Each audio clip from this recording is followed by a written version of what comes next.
우리가 예수님을 그리스도로 영접한 후 거듭났으면 하나님을 믿는 그리스도인의 신분이 됩니다. 그래서 영적으론 세상에 속한 자가 아니라 하나님께 속한 자로 바뀌게 됩니다. 하지만 육적인 현실은 여전히 사탄이 공중 권세 잡은 이 세상 가운데 살아가게 됩니다. 그래서 그리스도인이 됐더라도 끊임없이 우리를 넘어뜨리려 하는 사탄 마귀의 공격을 막아내기 위해서는 예수 그리스도의 은혜와 능력에 힘입어 마귀를 대적하며 영적인 싸움을 해야 합니다. 베드로전서 5장 8, 9절에 보면 너희 대적 마귀가 우는 사자같이 두루 다니며 삼킬 자를 찾나니 너희는 믿음을 굳건하게 하여 사탄을 대적하라 고 말씀합니다. 그리고 야고보서 4장 7절에 보면 너희는 하나님께 복종할지어다 마귀를 대적하라 그리하면 너희를 피하리라 고 말씀합니다.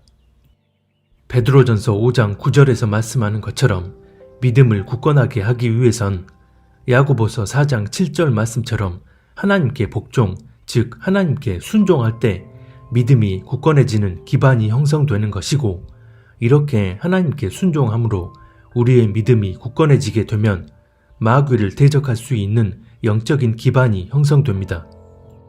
이렇게 됐을 때 우리의 믿음이 강력한 방패막이 되어 사탄이 우리를 쉽게 건들지 못하게 되는 것입니다. 로마서 16장도 이에 대해 말씀합니다. 너희의 순종함이 모든 사람에게 들리는지라.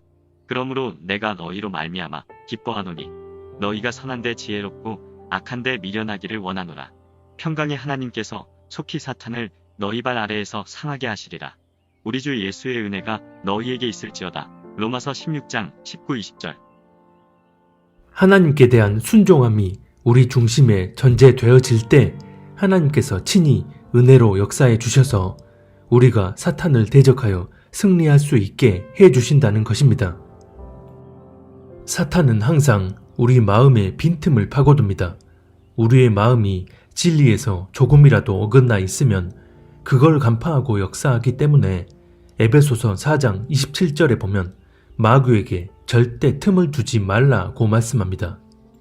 마귀에게 틈을 주지 않기 위해선 하나님을 경외함으로 날마다 자신을 겸비하게 들여다볼 수 있어야 하고, 하나님의 뜻을 헤아리고 그 뜻대로 나아가기 위해 하나님께 은혜를 구해야 합니다. 이런 사람들이 마지막 때 우는 사자처럼 돌아다니며 택하신 자들까지 미혹하려는 사탄의 계략에 말려들지 않게 됩니다. 에베소서 6장 11절에 보면 마귀의 관계를 대적하기 위해 하나님의 전신갑주를 입으라고 말씀합니다. 그런데 6장 16절에 보면 모든 것 위에 믿음의 방패를 손에 들라고 말씀합니다. 다른 번역본에서는 모든 것 위에 라고 되어 있지만 표준 새 번역에 보면 무엇보다도 라고 되어 있습니다. 다른 것들보다 더 중요하다는 의미입니다. 이 16절 전체의 의미는 표준 새 번역을 통해 보는 게 이해하기가 제일 쉽습니다. 무엇보다도 믿음의 방패를 손에 드십시오. 여러분은 그것으로 악한 자가 쏘는 모든 불화살을 막아 끌 수 있을 것입니다. 에베소서 6장 11절. 여기서 보면 믿음의 방패를 가져야 악한 자가 쏘는 모든 불화살을 막을 수 있다고 말씀합니다. 모든 것 위에, 즉 무엇보다도 믿음의 방패를 손에 들고 있어야만 사탄 마귀가 역사하는 모든 공격들을 능히 막아낼 수 있다는 것입니다. 이는 다시 말해 하나님의 여러 전신갑주 가운데 이 믿음의 방패가 악한 세력의 공격을 막아낼 수 있는 가장 중요한 내적인 요소라는 것입니다. 내 중심이 하나님의 뜻을 헤아리고 그 뜻대로 나아가려는 중심이라면 그 중심이 믿음의 방패가 되어 우리를 보호해 주기 때문에 사탄이 우리 마음의 틈을 마음대로 파고들지 못하게 됩니다. 그래서 우리가 하나님을 경외함으로 하나님의 마음과 뜻을 잘 헤아려서 그 뜻대로 순종하려는 마음을 갖는 게 가장 중요합니다. 그런 마음이 전제되어 있을 때 주님께서 친히 은혜를 베풀어 주시어 우리 믿음을 굳건하게 하시고 원수 마귀의 공격을 막아낼 수 있는 믿음의 방패막이 되어 주십니다. 주는 미쁘사 너희를 굳건하게 하시고 악한 자에게서 지키시리라. 데살로니가 후서 3장 1절. 하나님께서 우리의 중심을 보시고 그 중심에 맞게 은혜를 부어 주시기 때문에 결국은 그 은혜가 우리 믿음의 강력한 방패막이 되어주는 것입니다. 요한계시록 22장에 보면 이런 말씀이 나옵니다. 불의를 행하는 자는 그대로 불의를 행하고 더러운 자는 그대로 더럽고 의로운 자는 그대로 의를 행하고 거룩한 자는 그대로 거룩하게 하라. 요한계시록 22장 11절. 이 구절이 배치된 순서상으로만 놓고 보면 예언된 마지막 환란이 다 끝난 뒤에 기록되어져 있지만 이 말씀을 받는 실질적인 대상은 환란이 임박한 때를 사는 이들과 환란 속에서 환란을 겪는 이들입니다. 즉 환란이 임박한 지금 세대가 마지막 환란을 맞이해야 하기 때문에 이 말씀은 바로 지금 우리에게 그대로 적용되는 말씀입니다. 그러면 여기서 왜 각자의 중심의 상태 그대로 내버려 두라고 말씀하신 걸까요?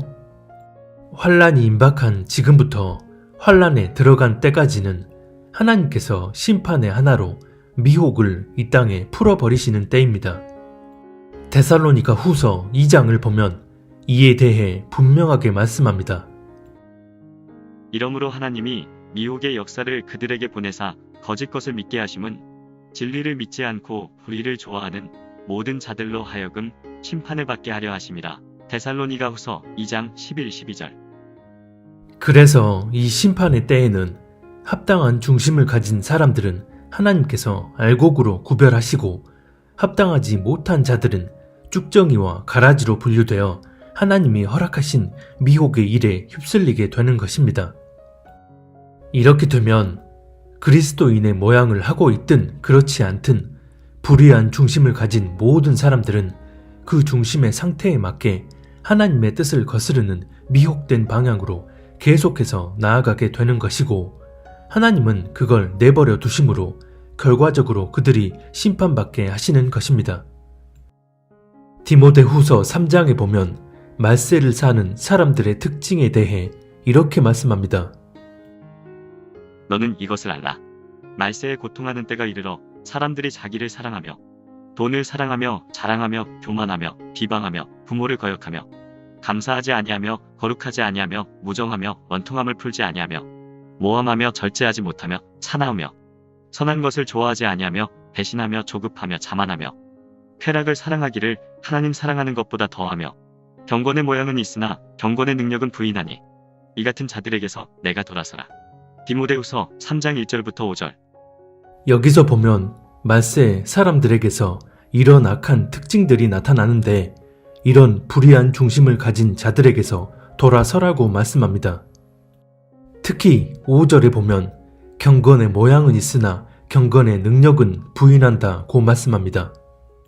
겉으론 경건해 보이는 그리스도인의 모양을 하고 있지만 실상은 하나님의 말씀과 성령의 인도함을 받지 않으므로 하나님과 상관없는 불의한 중심을 가진 자들이고 마찬가지로 이런 자들에게서 돌아서라는 것입니다. 이런 불의한 중심을 가진 자들이 마지막 때 결정적으로 사람들을 미혹하는 일을 하게 되는데 6절에 보면 이렇게 말씀합니다. 그들 중에 남의 집에 가만히 들어가 어리석은 여자를 유인하는 자들이 있으니 그 여자는 죄를 중히 지고 여러 가지의 욕심에 끌린 바 되어 항상 배우나 끝내 진리의 지식에 이를 수 없느니라. 디모데후서 3장 6절. 여기서 보면 불의한 중심을 가진 자들이 사람들을 미혹하는 일을 할 때 그 미혹에 넘어가는 자들을 여자로 지칭하고서 그 특징에 대해 말씀하는데 그들은 죄에 매여 있고 자기 욕심에 이끌리는 자들이라는 것입니다. 하지만 겉모습은 이들 역시 마찬가지로 경건한 그리스도인의 모습으로 성경 공부도 하고 나름 종교적 열심도 있지만 실상은 진리 되신 성령의 인도함을 받지 못해 진리를 아는 지식에 이르지 못한다는 것입니다. 5절에선 분명히 이런 자들에게서 돌아서라고 말씀했는데 돌아서기는커녕 자기 욕심 때문에 분별력을 잃고서 사람의 미혹에 쉽게 걸려들게 됩니다. 이처럼 마지막 때의 역사하는 온갖 미혹들에 걸려드는 이유는 이미 그 중심이 변질된 상태이기 때문에 미혹에 쉽게 걸려들게 되는 것입니다. 하지만 이런 광명한 미혹이 풀어지는 때에 비록 미혹된 것처럼 보였으나 그 내면의 중심이 변질되지 않은 사람이라면 그 방향을 돌이켜 하나님 앞에 바로 서게 되는 일이 일어납니다. 그 사람은 처음부터 중심이 변질되지 않고 하나님 앞에 합당한 중심이었기에 하나님이 강제적으로 미혹에서 벗어나도록 역사하신 게 아니라 겉으론 잠시 미혹된 것처럼 보였으나 그 중심의 상태에 맞게 다시 온전한 방향으로 돌아오는 것입니다. 그래서 우리는 누가 하나님 앞에 온전한 중심을 가지고 있는지를 알 수가 없기 때문에 한 사람이라도 바로 서길 바라는 마음으로 진리를 전하는 일은 계속되어야 합니다. 하지만 아무리 얘기하고 또 얘기해도 도무지 들을 생각을 하지 않는다면 그 사람을 위해 진심으로 기도해 주는 것은 맞지만 그로 인해 과도하게 신경을 쓰면서 되려 자기 마음을 상하게 한다면 그것이 오히려 하나님의 마음을 더 아프게 하는 일일 수 있습니다. 단지 영혼들을 향한 불쌍하고 애통한 마음 때문이 아니라 자기 힘으로 사람을 변화시키려 하다가 그렇게 되지 않으니 낙심되고 우울해지는 것은 의미가 전혀 다릅니다.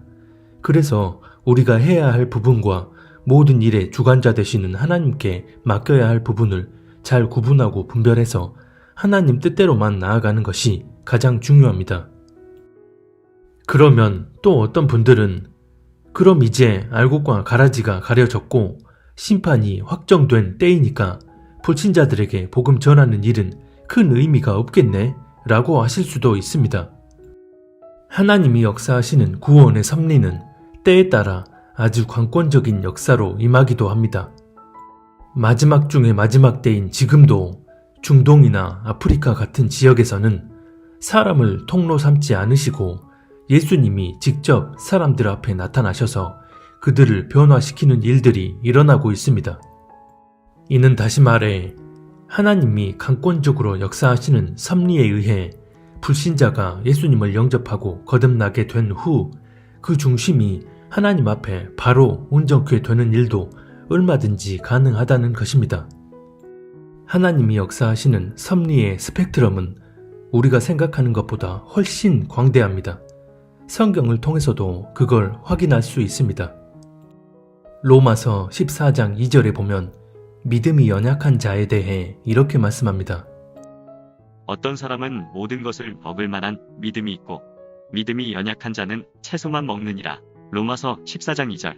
그리고 로마서 14장 2절과 문맥적으로 상통하는 말씀이 히브리서 5장 14절에 보면 나옵니다. 단단한 음식은 장성한 자의 것이니 그들은 지각을 사용함으로 연단을 받아 선악을 분별하는 자들이니라. 히브리서 5장 14절. 로마서 14장과 히브리서 5장을 보면 믿음이 연약한 자는 채소만 먹고 믿음이 장성한 자는 단계를 거쳐서 단단한 음식을 포함한 모든 것을 먹을 수 있다고 말씀합니다. 믿음이 연약한 단계에 머무는 때가 있고 그러다 서서히 믿음이 성장하는 단계를 거쳐 장성한 믿음으로 도약하게 된다는 것입니다. 그리고 이렇게 장성한 믿음이 되면 지각을 통해 선악을 분별, 즉 하나님의 뜻에 합당한지 아닌지를 온전히 분별할 수 있게 된다는 것입니다. 하나님이 역사하시는 섭리의 방식 중 하나가 이처럼 때에 맞게 성장시키고 변화시켜서 믿음의 길로 인도하시는 방식입니다. 어찌 보면 하나님이 역사하시는 가장 일반적인 섭리의 방식일 수 있습니다. 또 반대로 돌들로도 아브라함의 자손이 되게 하신다는 마태복음 3장 9절 말씀처럼 하나님께서 하고자 하시면 얼마든 강권적인 능력으로 역사하셔서 장성한 믿음의 사람으로 만드실 수 있습니다.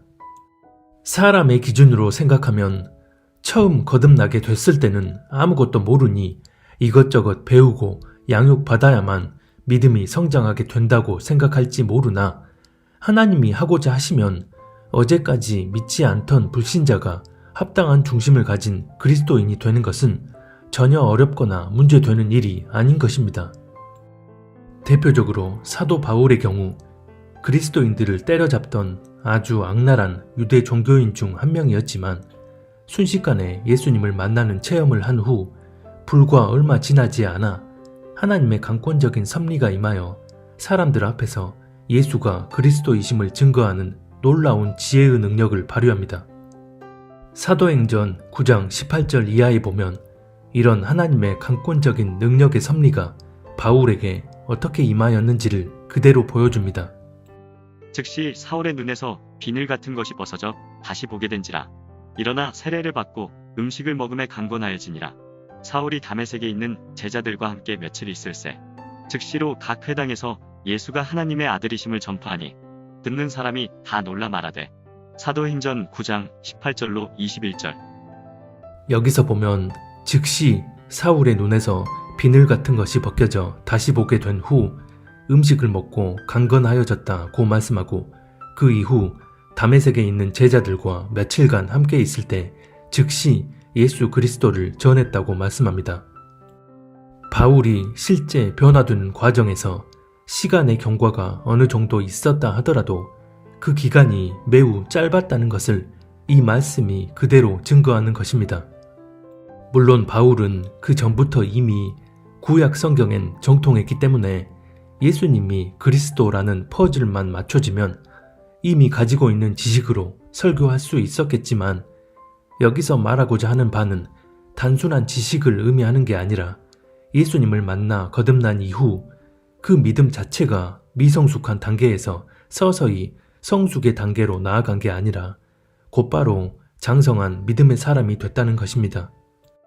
갈라디아서 1장 1절에 보면 바울이 자기 스스로에 대해 사람들에게서 난 것도 아니요 사람으로 말미암은 것도 아니요 오직 예수 그리스도와 그를 죽은 자 가운데서 살리신 하나님 아버지로 말미암아 사도가 되었다고 말씀합니다.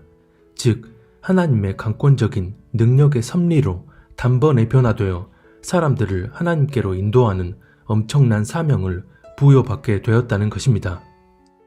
그래서 하나님은 그 믿음이 서서히 성장하면서 온전한 믿음의 사람이 되도록 인도하기도 하시지만 하나님이 하고자 하시면 얼마든 강권적인 능력의 섭리로 당신이 뜻하시는 대로 역사하셔서 단번에 하나님의 일을 감당하는 믿음의 사람으로 만드실 수 있다는 것입니다. 그리고 이런 일은 전능하신 하나님께서 그 사람의 과거, 현재, 미래의 중심을 다 아시기에 가능한 일인 것입니다. 그래서 믿지 않는 이들에게 복음이 전해지는 일은 우리에게 허락된 날까지 계속 되어져야 합니다. 우리가 하나님을 기준점으로 두지 않고 인간의 기준과 방식만을 생각하면서 하나님은 무조건 이렇게 역사하신다 라는 자기 종교적 기준을 고집한다는 것은 이미 그 자체로 하나님과 상관없는 독단적인 종교 행위를 하고 있는 것과 같습니다. 지금은 주님 오심이 매우 임박한 마지막 중의 마지막 때입니다. 다시 말해 지금은 하나님 앞에 합당한 중심을 가진 알곡 성도가 구별되고 알곡과 쭉정이가 나뉘어지는 그런 때입니다. 이는 결국 우리가 논리적인 말로 사람을 설득시켜서 그들의 마음을 바꿀 수 있는 때가 아니라는 것입니다. 그래서 깨어있는 성도라면 반드시 시대를 바르게 분별하여 때를 따라 역사하시는 하나님의 섭리에 맞게 나아가야 합니다. 사복음서 곳곳에 보면 있는 자는 받아서 넉넉하게 되지만 없는 자는 그 있는 것도 빼앗기리라고 말씀합니다. 이 말씀과 앞서 살펴봤던 계시록 22장 11절 말씀의 의미를 종합해보면 불의한 자는 그대로 불의하고 거룩한 자는 그대로 거룩한 상태에서 불의한 자는 그나마 있던 분별력마저 빼앗긴 채 미혹에 빠져 불의함이 더 깊어지게 되고 거룩한 자는 분별의 지혜와 은혜가 더해짐으로써 하나님 앞에 더 거룩하게 구별되어진다는 것을 의미합니다. 그래서 하나님을 경외하고 스스로를 겸비하게 돌아보며 하나님의 뜻대로 순종하려는 마음을 가진 사람에게는 하나님께서 은혜에 은혜를 더해 주시기에 그 은혜로 인해 믿음이 굳건하게 되고 그 믿음의 방패로 인해 사탄이 역사하는 그 어떤 공격에도 요동하지 않고 중심을 지켜낼 수 있게 됩니다. 하나님께서 심판을 확정하시고 당신의 마음에 합한 신부들을 구별해 내실 때 거룩한 자를 알곡으로 삼으시어 은혜를 더해 주시기 때문입니다. 하지만 환란이 임하기 전 미혹의 덫에 걸려 빠져나오지 못한 이들은 결국 환란 속에서 믿음을 몸소 증명해 보여야만 하나님의 마지막 자비의 은혜를 입게 됩니다. 그래서 환란의 때를 다른 말로 시험의 때라고 말씀하는 것입니다. 환란이 임하기 전 삶 가운데 하나님의 뜻에 순종하며 굳건한 믿음으로 중심을 지켜낸 이들은 그 믿음이 증표가 되어 예정된 시험의 때를 겪지 않고 구별된 신부로 들림받게 될 것입니다. 주님 오시기 전까지 앞으로 계속해서 우리가 지금껏 경험하지 못했던 상황과 문제들을 맞닥뜨리게 될 것이고, 이럴 때 살아계신 하나님이 기준되는 게 아니라 자기 생각과 감정, 경험, 지식 등 자신의 어떠함이 기준이 되거나 또는 자신이 따르는 사람이 기준된 자들은 더욱더 깊은 미혹의 길로 나아가게 될 것입니다. 하나님만이 우리 삶의 절대적인 기준점이 되어야만 하나님의 뜻을 거스르게 만드는 만만치 않은 현실적 상황 앞에 굴복하지 않고 굳건한 믿음으로 나아갈 수 있기 때문입니다. 곧 임하게 될 환란의 타임라인은 하나님께 순종하지 않는 이 땅의 모든 불의한 자들에 대한 심판 기간입니다. 그런데 아직 환란이 임하지 않은 지금 자기 종교적 기준대로 사람에게 마음에 적을 두고 그렇게 나아가기로 중심을 확정 지어버린 분들이 너무 많아 보여서 안타깝습니다. 이런 경우 본인들이 스스로 결정한 일이니 본인들이 책임을 져야 합니다. 환란이 임하기 전 은혜 시대가 저물어 가고 있는 지금이 어쩌면 우리에게 마지막 기회일지도 모릅니다. 부디 이 메시지를 보고 듣는 분들 가운데 단 한 사람이라도 더 자기 자신을 겸비하게 돌아본 후 온전하지 못한 어떤 마음의 여지가 있다면 회개하고 돌이켜 주님 앞에 구별된 신부로 바로 설 수 있기를 바랍니다.